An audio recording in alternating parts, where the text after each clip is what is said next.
And welcome back to the channel, guys. Tool reviews of tools I use.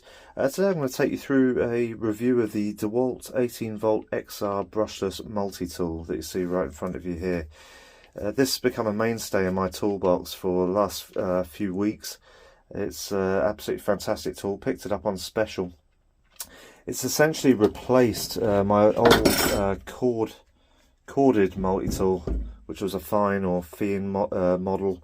And when I bought this, these multi-tools weren't anywhere near as popular as they are today. Whenever tradesmen would discuss it, would always say it's such a good tool to get you out of trouble, and that in itself was enough to warrant a purchase of it, because they're pretty pricey at the time. Even the corded models were coming in pretty expensive, but they got you out of trouble. Nowadays, they've almost become just almost as essential as an impact driver or a drill. You can't almost do without it. It's so useful. The amount of jobs that it can do in just one small package is absolutely incredible. I just couldn't be without it. The thing that sets this apart from my old fine tool is just look at it. You've got to carry. With the fine tool, you've got to carry all of this about with you, and that's not even including accessories and so on. And then when you need the tool, you have to pull out the cord, find an extension lead possibly, or plug it in, and it's just annoying. By then the job could have been done with probably a chisel or something like that. So most of the time you didn't find yourself using this. Whereas, because this is obviously battery powered, and it can be, and it's, I mean, this is quite a large model compared to some of the others, but because it's battery powered, you just whip it out, pull the trigger, and it's done. Your job is finished. I find it incredibly useful for so many jobs. I'm finding myself using it almost every day now. Absolutely brilliant. For cutting pipe, for cutting wood, all depends on the blades that you use. One tip I'm going to give you guys is, if you go and buy the Dewalt blades from the builders merchants, Screwfix or wherever, you're going to pay a fortune for them. They're marking them up drastically. Get yourself to Amazon and go and pick up a pack that maybe set you back about £20 or something. You get all of these blades, and don't worry about the quality of them. They are just fine for what you're doing. They're absolutely brilliant. I haven't noticed any major longevity issues compared to the main name brands or anything like that. You can save yourself an absolute fortune by doing that. If you want the brand of the ones I've used, it's that Peachum, whatever. There's a whole load of brands out there and it's all the same stuff by the looks of it. But these have been brilliant, super sharp, very good. Now going back to the tool. You have a look at the battery I've got. This battery was on special. I bought the tool as a bare unit, so it didn't come with a battery at the time. I picked up this lithium ion battery. It was a 3 amp hour one, so it's a reasonably good size.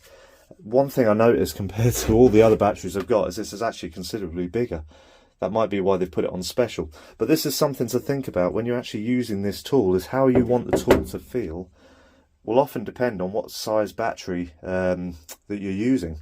If you want it to be a little bit more forward heavy, you obviously go for a slightly smaller battery, like this 1.3 amp hour one that I've got. And if you want it a little bit heavier on the back end, you could use this. Now the reason I keep this particular battery on it is because it's just a lot wider. It's got a much wider base than the other ones, so it just gives me a little bit more stability when I stand it up. So I feel like I fluked it when I bought it the other day. And yeah, it stands up nicely, so I tend to keep this battery with it. But ultimately, you can change the feel of this tool a lot just by swapping out the battery. A few little features on it.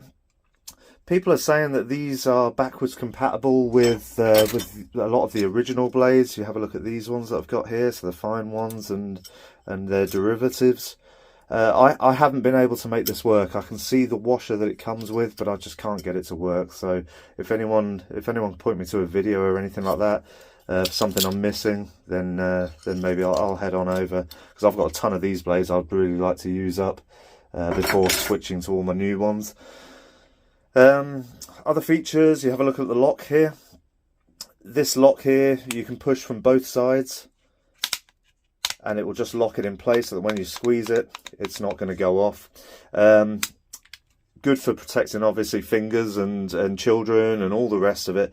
One thing I've noticed is that if you leave this in your tool bag and the trigger ends up getting slightly depressed, without you knowing it, you might not even hear it, but you can run down a battery, and I've actually managed to do that. I ran down the whole battery, it's completely dead, and I know I hadn't used it beforehand, and it was fully charged before, so I know that I've done that.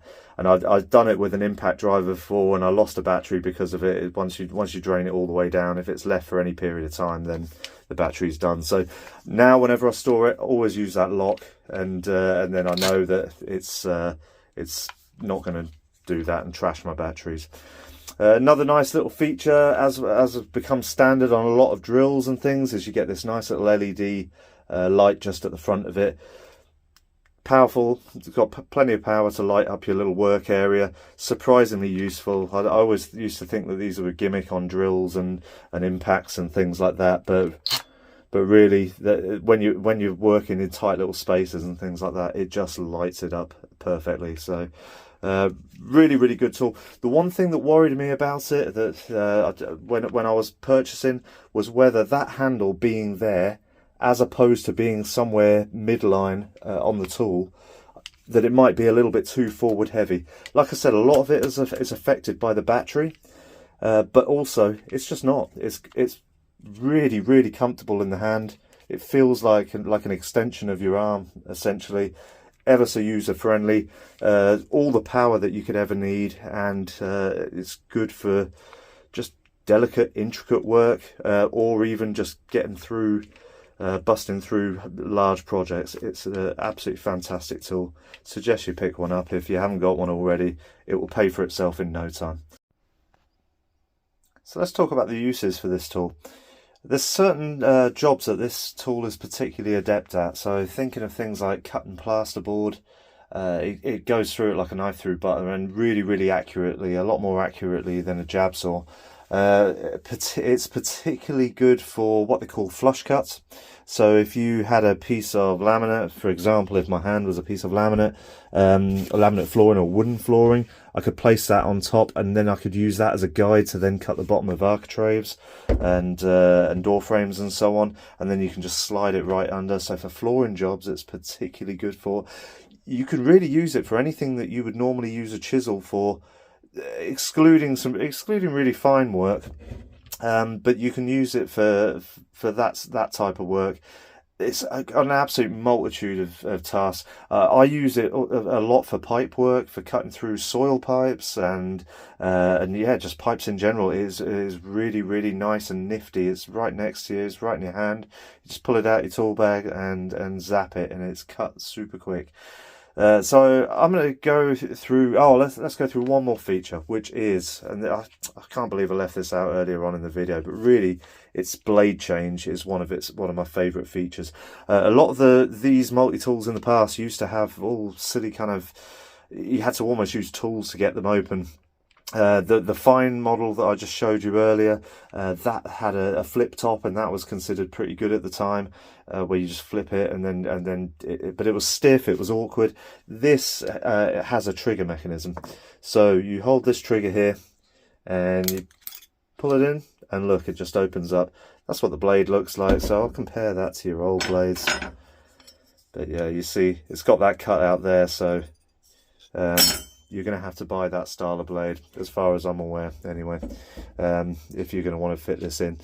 You squeeze the trigger again, you place it on the teeth, and then it just settles down. It cannot be any easier or quicker than that.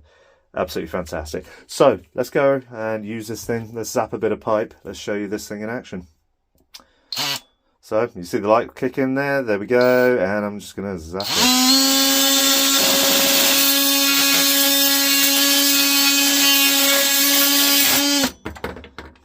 How quick is that? A little piece of overflow pipe, but you get the gist. If it was a larger piece, a larger soil pipe, you might want a slightly different style of blade. But either way, that just went through it like a knife through butter. So simple. I'm not sure if I'm going to drink my cider now. We'll see if anything went in there. But either way, pick yourself up one of these if you haven't got one already. This is an absolute almost essential tool, as essential as an impact driver or a drill, in my opinion. Get yourself one. If you like the content, like and subscribe, and I'll see you next time.